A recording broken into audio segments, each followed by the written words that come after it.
Hi hello అండి. ఈరోజు పలావ్ చేసుకుందామని అనుకుంటున్నాము. చూడండి, మేము ఇద్దరికి మాత్రమే చేస్తున్నాను పలావ్. చూసారా, ఒక ఆనియన్ తీసుకున్నాను, ఒక టమాటా, ఒక క్యారెట్, 3 పచ్చిమిర్చి తీసుకున్నానండి. అవన్నీ శుభ్రంగా కడిగి కట్ చేసుకున్నాను, పక్కన పెట్టేసుకొని పుదీనా ఆకులు కూడా కొన్ని తీసుకున్నాను, కొత్తిమీర తీసుకున్నాను, 3 లవంగాలు, 3 చెక్కాలు తీసుకున్నానండి. చూసారా, ఒక బిర్యానీ ఆకు జాపత్రి తీసుకున్నాను ఒకటి. దాంతోపాటు కొన్ని జీడిపప్పులు కూడా తీసుకొని అన్నీ పక్కన పెట్టేశానండి. చూసారా, ఇలా పెట్టేసిన తర్వాత చూడండి, ఈ గ్లాస్తో నేను 2 గ్లాస్ రైస్ తీసుకున్నానండి. తీసుకొని ఇద్దరికే చేస్తున్నాను కాబట్టి మాకు సరిపోతుంది. అది నీట్గా కడిగి పక్కన పెట్టుకున్నానండి. దానికి సరిపడా నేను ఈ కూరగాయలు కట్ చేసుకున్నాను అనమాట.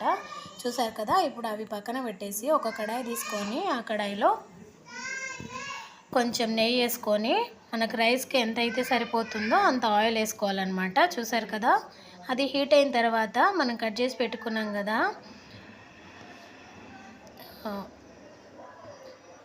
పచ్చిమిర్చి, దాంతోపాటు మసాలా ఐటమ్స్ కూడా వేసుకోవాలన్నమాట.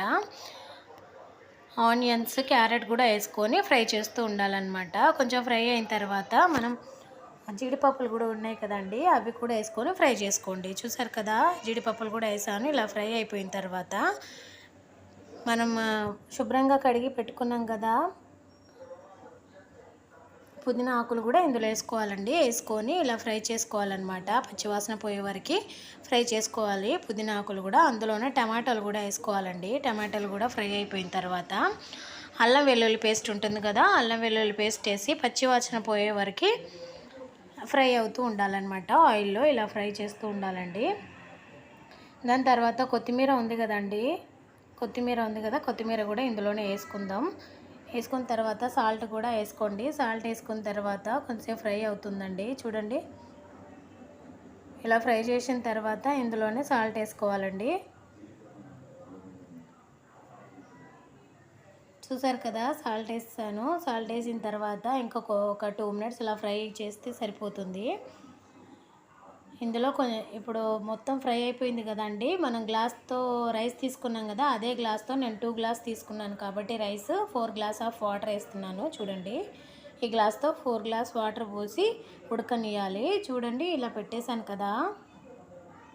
ఇప్పుడు వాటర్ పోసేసి ఇది బాగా ఉడకాలన్నమాట. బాగా ఆవిరి వచ్చేలాగా ఉడకాలండి. అలా ఉడికిన తర్వాత మనం ముందుగా కడిగి పెట్టుకున్నాం కదా రైస్, ఆ రైస్ అనేది ఇందులో వేసేయాలండి. చూసారా, ఉడుకుతుంది కదా. ఇప్పుడు రైస్ వేసుకుందాము.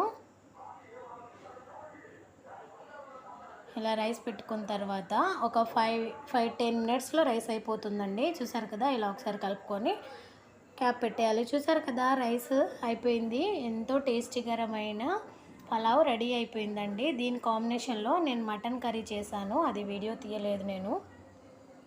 చూసారు కదా, చాలా టేస్టీగా ఉంటుందండి. మీరు కూడా ఒకసారి ట్రై చేయండి. ఇందులో ఇంకా వేరేలాగా చేయాలనుకుంటే నాకు కామెంట్ చేయండి ఎలా వచ్చిందో.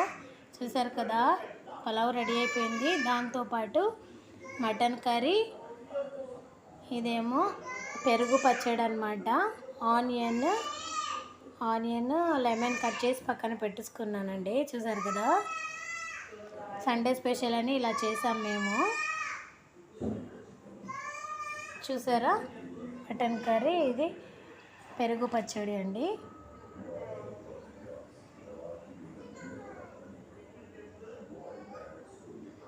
మా బుడ్డోడు చూసారా, ఇలా కూర్చొని తినేసామన్నమాట. సండే స్పెషల్ ఇలా రెడీ చేసుకొని ఇలా తిన్నామండి. ఇలా ఎంజాయ్ చేసామన్నమాట. మీరు కూడా ఎలా వండుకున్నారో, సండే ఎలా ఎంజాయ్ చేశారనేది నాకు కామెంట్ చేయండి. ఈ వీడియో మీకు నచ్చినట్లయితే లైక్ చేయండి, సబ్స్క్రైబ్ చేయండి ఫ్రెండ్స్. కామెంట్ చేయడం మర్చిపోవద్దు. Okay, bye.